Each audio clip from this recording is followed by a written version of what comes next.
everybody? Welcome to Capital Combat. The name says it all. I'm Hakeem Branch, and today we're going to recap this past Saturday's lightweight boxing match between Gervonta Tank Davis and Rolando Romero. So, hopefully you all watched the preview video where Rob and I kind of broke down what we expected to see in the fight. If you haven't, go ahead and watch that on the channel, and like what you see, hit the subscribe button. Also, hit that like button too.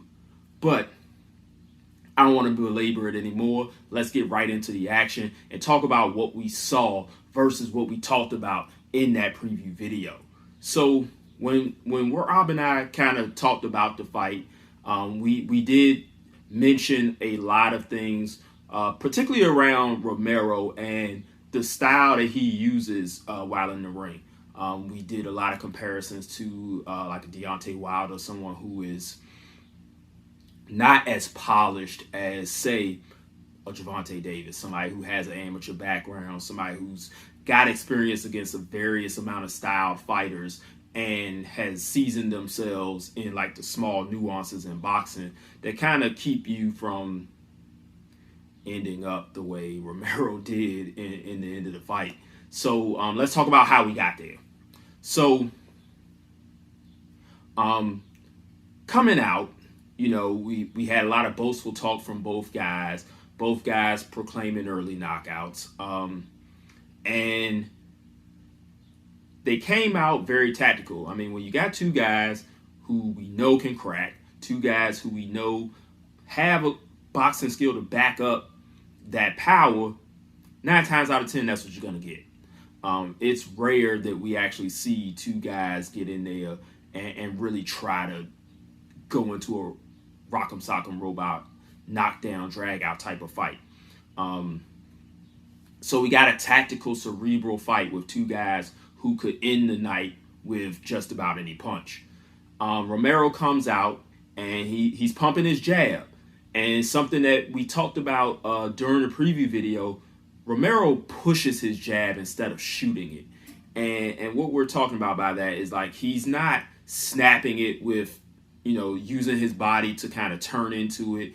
And so he's more so pushing it. And you can see him like attempting to throw it hard instead of like letting his body mechanics throw that punch in a quicker fashion. And that's one of those things where that lack of experience comes into play. The other thing that was very apparent was his stance was 90% of the time too wide. And one of the things that hampers is his ability to land his right hand. So, where most guys can just kind of snap, turn that body, and throw that right hand, Romero more so has to throw it around looping, and a lot of times ended up overextending himself, and he got caught several times by Gervonta counters as a result of that. That's something we talked about in the preview video. That's kind of how we saw the fight ending was, Romero getting caught in between one of those exchanges we talked about. He throws really wide hooks, and he throws, his footwork leaves a lot to be desired. However, up to that point, he was actually doing really well in the fight. There was a battle of game plans going on there, and Romero was able to land a lot of good shots on Davis while Davis was trying to get his timing down, trying to get his rhythm down, trying to get his own timing and rhythm down in order to successfully counter Romero. So as the rounds are going on, Rolly's piling up points. He's taking some rounds on the scorecards. He was up on one scorecard. The majority of the fan scoring had him up by a significant margin up to that point. Two of the judges still had Davis up. Some of those rounds were very close. I watched it very intently. When I do watch fights, I actually do watch it and I score it. As it happens, I watch it by myself with minimal distractions. I do have my phone, and I'll occasionally text Rob and another friend of mine and kind of talk about what I'm seeing in the fight. But try to do that between rounds, and so I can like actually watch and pay attention to the action. It's a lot of fun for me. That's fun. I enjoy watching fights like that. The other type of environments don't really enthuse me like that. But everybody's different. So first couple rounds are going by.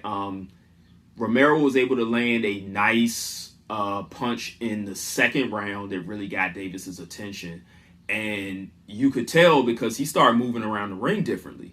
For the most part of the fight, he's moving pretty deliberately, and trying to stay within that countering range of Romero.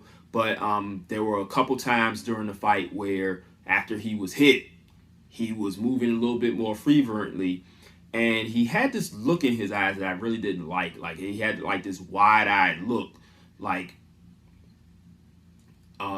he kind of was like, okay, this guy's for real. Let me really kind of focus on what's going on here. And then he was kind of, I think that kind of woke him up and say like, hey, like this dude is really out here trying to win, and if I don't tighten up, he could. There was also some things like you kind of saw him like kind of talking to the crowd and things like that. And there's only really one person that can do that, and we know who that is. It's not something I recommended he does against somebody that is a higher tier fighter. However, he felt that the caliber of opponent that he was in there with, he was able to do it. He was right. He was able to get in there. He was able to successfully, do those antics and still be in the fight. Davis had some really, really sharp counters throughout the fight that I really thought, kept Rolly from really imposing his will on Davis. And another thing that we noticed is that when we talked during the preview video, we talked about how Romero's background in judo and his physical size, maybe he would be able to kind of control Davis in the clinch. However, that is something that you have to learn how to do in boxing gloves, as opposed to being open-handed and having a gi on when you're practicing judo. In the ring, we saw he was not able to move Davis at all. Anytime they got into the clinch, anytime Davis grabbed him, Romero was unable to move him. He was unable to like maybe push him to the ropes. He was unable to maneuver his arms to get better position so he could land his punches. At one point in the fight, Romero does land a good combination, and Davis goes to grab him, and instead of him kind of swimming and working his arms around to get them free, he's kind of just throwing elbows to, maybe he thought that his fist was right there to get to him. Maybe not. I don't know. I'm not in his head. But, those are fouls. Can't do that. And that could have been where the lack of experience and ring IQ came into play for Romero. He didn't know that that's something that you could do. A lot of times when you see fighters get into those close quarters, those clinches, the referee kind of tells them to work themselves out of it before he actually goes in to break them. And Davis was able to lock him up really well. So, we get about 5 really good rounds of action. And in the 6th round, Romero seemingly in control, even though Davis pretty much said he's going to, knock this guy out with the counter shot. So he's kind of looking for that shot the entire night. And Rolly was giving him a lot of opportunities for it. So in the 6th round, he's coming forward, and the shot that ends up being the knockout is pretty much set up by Javante's ring IQ and Rolly's lack thereof. So, he's pushing Davis back to the ropes as he's been doing the entire fight, and he throws a wide right hand to the body. Davis blocks it, and Rolly does the exact same combination again. Probably looking to maybe throw a combination off of it, but he throws the exact same combination again. He pushes his jab out, swings that wide right hand, and because his feet his legs and everything are too far apart, he has to reach to get Davis. The hand then doesn't come home.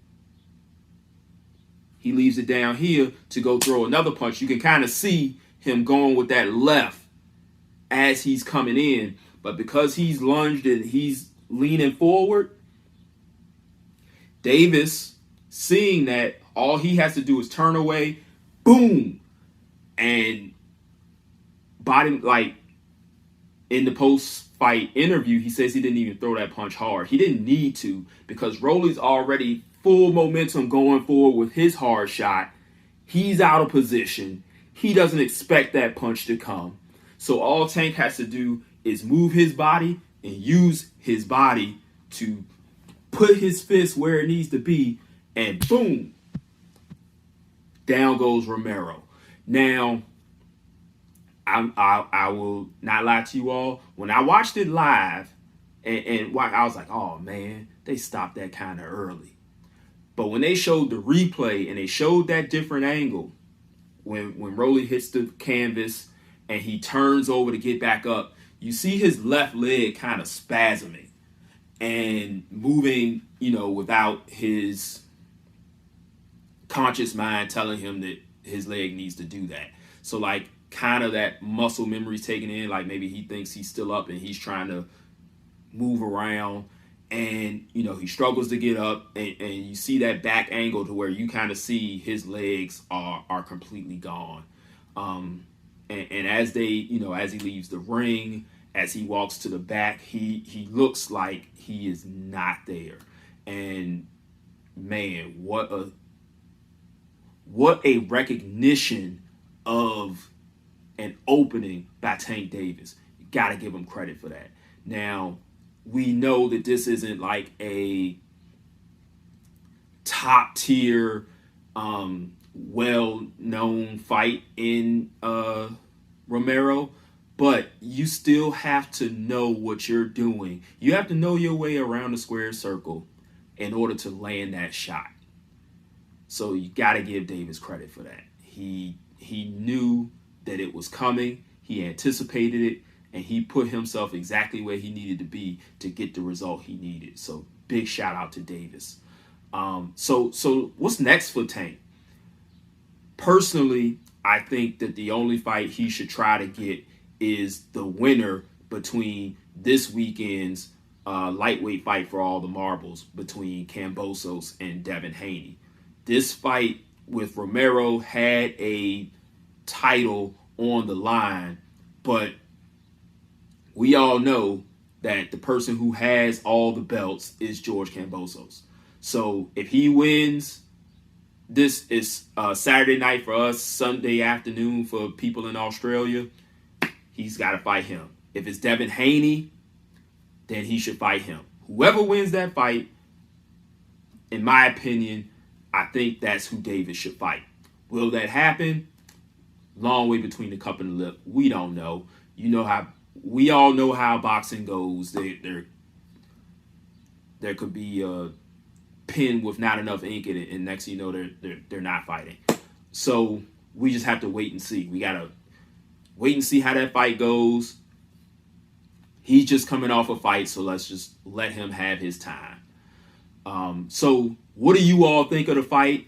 Make sure you leave your comments down below. How you feel Rolly did. Did you have him up going into the sixth round? Did you have him down going into the sixth round?